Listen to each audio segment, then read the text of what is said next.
భారత రాజ్యాంగంలోని ఆర్టికల్ 186 భారత రాష్ట్రాల శాసన సభలలోని కొంతమంది అధికారుల జీతాలు మరియు భత్యాలకు సంబంధించినది.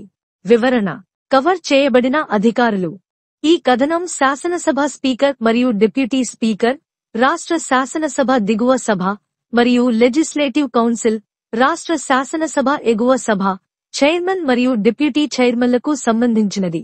జీతాలు మరియు అలవెన్సులు. ఈ అధికారులు జీతాలు మరియు అలవెన్సులు పొందేందుకు అర్హులని పేర్కొంది.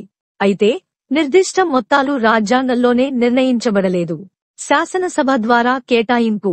జీతాలు మరియు భత్యాల నిర్ణయం సంబంధిత రాష్ట్ర శాసనసభలకు వదిలివేయబడుతుంది. అంటే ప్రతి రాష్ట్ర శాసనసభకు ఈ అధికారులకు వారు ఆమోదించిన చట్టాల ద్వారా జీతాలు మరియు అలవెన్సులను నిర్ణయించే అధికారం ఉంటుంది. మధ్యంతర నిబంధన: జీతాలు మరియు అలవెన్సులను పేర్కొనడానికి రాష్ట్ర శాసనసభ చట్టాలను రూపొందించే వరకు రాజ్యాంగంలోని 2వ షెడ్యూల్లో పేర్కొన్న మొత్తాలు వర్తిస్తాయి. 2వ షెడ్యూల్లో రాష్ట్ర శాసనసభ తన స్వంత ఏర్పాట్లు చేసుకునే వరకు ఈ అధికారులకు చెల్లించాల్సిన కొన్ని ప్రామాణిక లేదా డిఫాల్ట్ మొత్తాలను కలిగి ఉండవచ్చు. సారాంశంలో ఆర్టికల్ 186 ప్రకారం స్పీకర్, డిప్యూటీ స్పీకర్, చైర్మన్ మరియు రాష్ట్ర శాసనసభల డిప్యూటీ చైర్మన్లు వారి సేవలకు సంబంధిత రాష్ట్ర శాసనసభలు నిర్ణయించిన ఖచ్చితమైన మొత్తాలతో పరిహారం చెల్లించబడతారని నిర్ధారిస్తుంది.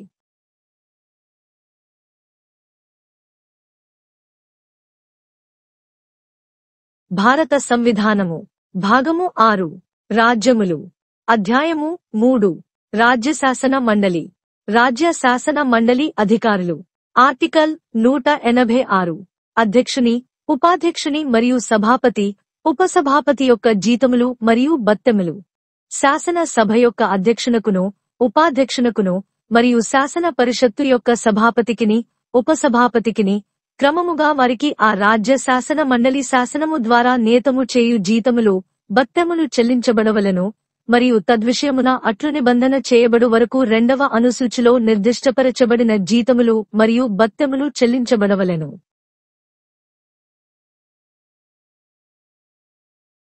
The Constitution of India. Part 6. The States. Chapter 3. The State Legislature. Officers of the State Legislature. Article 186. Salaries and allowances of the Speaker and Deputy Speaker and the Chairman and Deputy Chairman. There shall be paid to the Speaker and the Deputy Speaker of the Legislative Assembly and to the Chairman and the Deputy Chairman of the Legislative Council such salaries and allowances as may be respectively fixed by the legislature of the state by law and, until provision in that behalf is so made, such salaries and allowances as are specified in the second schedule.